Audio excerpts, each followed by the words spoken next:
गुजरात से बिहार तक, हरियाणा से झारखंड तक नीट पेपर धांधली के सबूत परत दर परत सामने आ रहे हैं। नीट के नतीजे आने के बाद से जो विरोध की चिंगारी लगी थी, उसकी आंच की तपिश न सिर्फ एनटीए बल्कि कहीं न कहीं सरकार की विश्वसनीयता भी दांव पर है। सवाल देश के भविष्य का है, सवाल छात्रों की मेहनत का है, सवाल छात्रों के भविष्य का है। परीक्षाओं में गड़बड़ी को रोकने के लिए केंद्र सरकार ने बड़ा कदम उठाया है। सरकार ने एंटी पेपर लीक कानून यानी पब्लिक एग्जामिनेशन एक्ट 2024 लागू कर दिया है। सरकार ने 21 जून की रात अधिसूचना जारी की। पेपर लीक करने वालों पर लगाम लगाने का कानून है। आंसर शीट से छेड़छाड़ करने वालों पर लगाम का कानून है। नीट जैसी परीक्षाओं में गड़बड़ी रोकने का कानून, यूजीसी नेट जैसी परीक्षाओं में धांधलेबाजों पर लगाम का कानून। इस कानून के तहत पेपर लीक करने या आंसर शीट के साथ छेड़छाड़ करने पर कम से कम 3 साल जेल की सजा होगी। इसे 10 लाख तक के जुर्माने के साथ 5 साल तक बढ़ाया जा सकता है। लेकिन सवाल है कि जब इतनी कड़ी सुरक्षा और गोपनीयता के बावजूद पेपर लीक हो जाते हैं, सॉल्वर गैंग अपने मकसद में कामयाब हो जाते हैं, ऐसे में क्या सिर्फ कानून बनाने से पेपर लीक जैसी घटनाएं रोकी जा सकती है?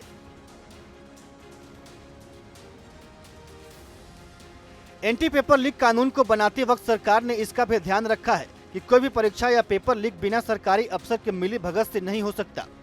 एंटी पेपर लीक कानून में इसको लेकर सख्त प्रावधान किए गए हैं। परीक्षा से जुड़ी गड़बड़ी में किसी सरकारी अधिकारी के शामिल पाए जाने पर उसे कम से कम 3 साल की सजा मिलेगी। ये 10 साल तक बढ़ सकती है। इसके अलावा 1 करोड़ का जुर्माना भी हो सकता है। देश को इस कानून की सख्त जरूरत थी। पिछले 4 से 5 वर्षों में देश का शायद ही कोई बड़ा राज्य रहा हो जहां पर पेपर लीक की शिकायत न आई। एक रिपोर्ट के मुताबिक यूपी, राजस्थान, बिहार समेत देश में 15 बड़े राज्यों में पिछले 5 वर्षों में 41 भर्ती परीक्षाओं में पेपर लीक हुए हैं। दूसरे शब्दों में कहें तो सिर्फ नीट में ही नहीं, देश के हर राज्य की परीक्षा में लीक की ये महामारी फैली हुई है। नीट में गड़बड़ी के खुलासे ने तो पेपर लीक के इस राक्षस के खिलाफ छात्रों के गुस्से को सड़क पर ला दिया है। नीट परीक्षा में धांधली को लेकर छात्रों में आक्रोश है। छात्र सड़क पर हैं। छात्रों के इस गुस्से ने विपक्ष को सरकार के खिलाफ सियासी वार का एक बड़ा हथियार दे दिया है।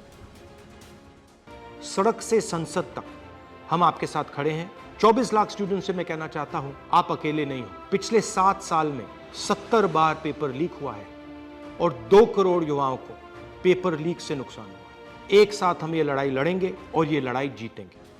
नीट विवाद से कांग्रेस को बैठे बिठाए एक बड़ा मुद्दा मिल गया। राहुल गांधी से लेकर खड़गे तक कांग्रेस इस मुद्दे को जबरदस्त सियासी हवा दे रही है। लेकिन दिग्विजय सिंह एक कदम आगे जाकर इसने भी हिंदू मुसलमान का एंगल ढूंढ निकाला है। आज वो लोग कहां हैं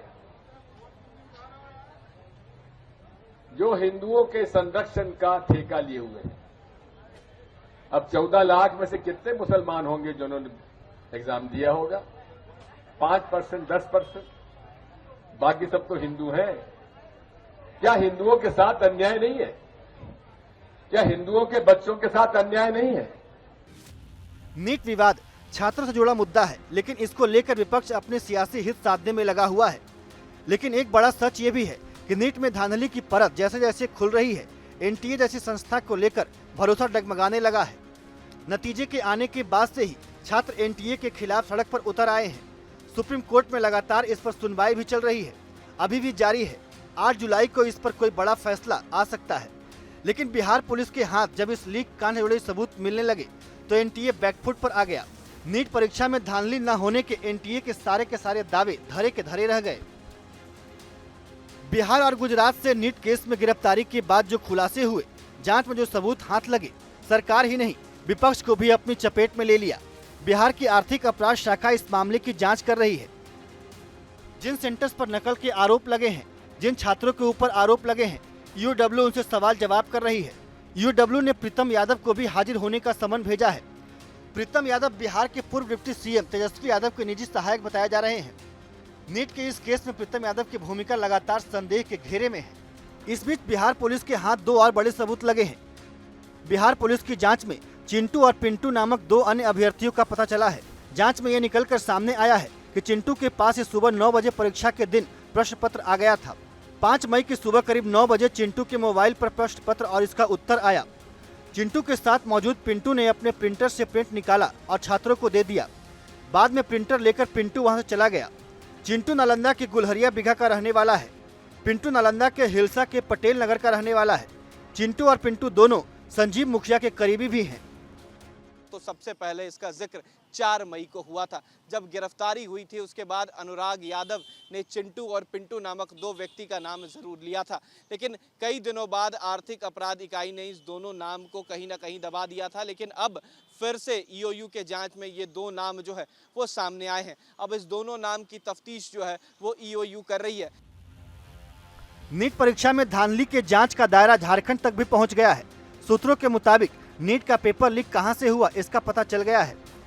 गोधरा से लेकर जोधपुर और फरीदाबाद से लेकर हजारीबाग तक नीट पेपर धांधली करने वालों के तार फैले हुए हैं। लेकिन अब जो खबर आई है उसके मुताबिक नीट पेपर लीक का असली सेंटर झारखंड का हजारीबाग है। सूत्रों के मुताबिक नीट का प्रश्न पत्र झारखंड के हजारीबाग के एक सेंटर से लीक होने के सबूत मिले हैं। पटना पुलिस को नीट परीक्षा के जले हुए बुकलेट मिले थे। पुलिस ने जला हुआ बुकलेट नंबर 61364888 बरामद किया है। बुकलेट के नंबर के आधार पर ईओयू ने एनटीए से ओरिजिनल क्वेश्चन पेपर देने को कहा था, लेकिन एनटीए ने अभी तक ईओयू को ओरिजिनल क्वेश्चन पेपर नहीं दिया है। ईओयू की जांच में यह जानकारी सामने आई है कि नीट का प्रश्न पत्र झारखंड के हजारीबाग के एक सेंटर से लीक हुआ हो सकता है। इस खुलासे को सबूत में पिरोने का काम ईओयू ने शुरू कर दिया है। जले हुए बुकलेट जो कोड मिला है नीट धांधली के पीछे के असली मास्टरमाइंड को डिकोड करने का सबसे बड़ा सबूत साबित हो सकता है।